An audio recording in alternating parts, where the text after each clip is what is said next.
When you look at this side-by-side comparison throughout the bill, it reads like a how-to guide in historical whitewashing. Are you aware that this new version of the bill from the Senate removes the writings of Frederick Douglass?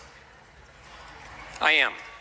Are you aware that this new version of the bill from the Senate removes the writings of Dr. Martin Luther King Jr.? Yes. Are you aware that this new version of the bill from the Senate removes the history of Native Americans?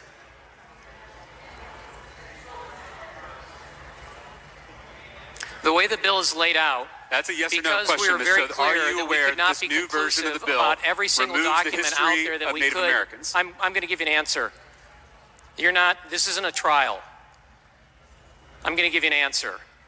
Okay, I'm ready for the answer. The way it's set out is so that a teacher can go to different documents in different authors by which to teach from. It's by no means meant to be a conclusive list. Let me just ask you one more time. Are you aware that this new version of the bill from the Senate removes the history of Native Americans? It's on page 3 of the side-by-side if you don't have it in front of you.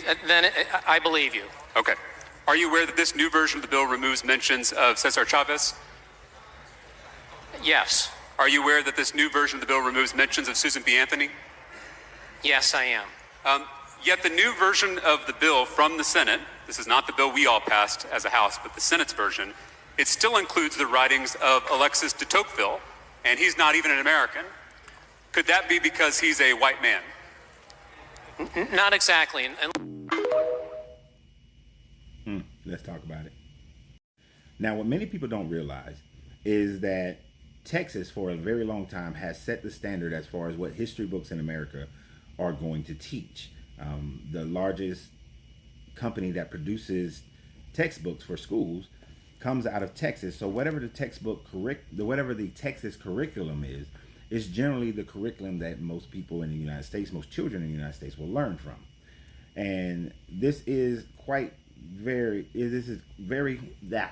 much an attack on erasing indigenous people, erasing African Americans, erasing Mexican Americans, other people of color out of the American history, out of what occurred in this country, mainly to make sure that white children do not grow up feeling any type of guilt concerning their ancestors, that they think that everything in America has always been fair and equal and prosperous, and that America is the great country that they teach their children that it is. One other thing that many people don't realize is that after the Civil War, there was the formation of a group called the Daughters of the Confederacy.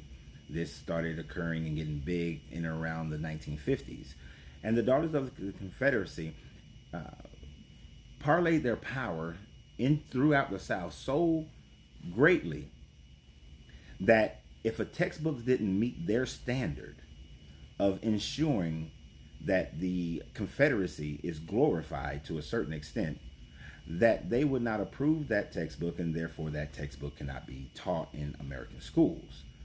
This ensured that they taught that they fought for states' rights devoid of slavery, although their Constitution of the Confederacy defines it, says it, clearly states that they were in rebellion for the state right to own slaves. So yes, it's states' rights, but it's the state rights to own slaves and to put those men who fought for the Confederacy in a positive light. They're also the ones who made sure that all the Confederate graveyards are there, all these Confederate monuments are there. These are the ones who controlled the textbooks in America. They somewhat lost some control, but now they're back, trying to push their control again. And it is politicians like the one answering the questions or trying to avoid the questions who are in support of this type of whitewashing. But thankfully, there are those politicians who are calling them on the carpet. If you notice the age difference. The gentleman sitting on the podium being asked the questions is pretty much around my age. Grew up with those textbooks that glorified the Confederacy. Grew up with those textbooks that made it seem like this country was built on glorious Caucasian males. And in his mind, he is defending that. He is maintaining that. He wants the old status quo to still be there. But thankfully, the younger gentleman recognize that this is utter BS. And if we're not careful, all the contributions of every other person who is not a Caucasian male that contributed to the building of this country will be erased from history. It will become a thing of myth. Martin Luther King will become a person of myth. Malcolm X, a person of myth. Susan B. Anthony, a person of myth. I don't know what the big deal about her is, though, but it is what it is. But Cesar Chavez, too, I would probably think that this gentleman doesn't even know who that is.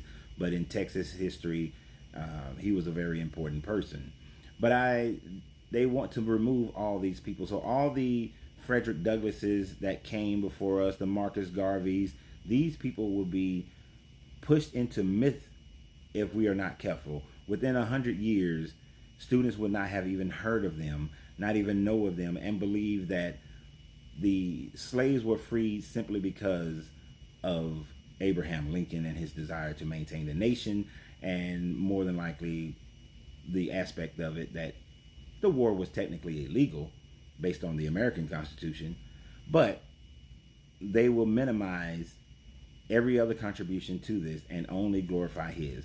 I was probably out of high school when I first found out that there were black regiments that fought during the Civil War, that these brave black men fought for their peace, fought for their freedom, because in high school and junior high, we were taught that black people never fought for their freedom. Black people never had any uprisings.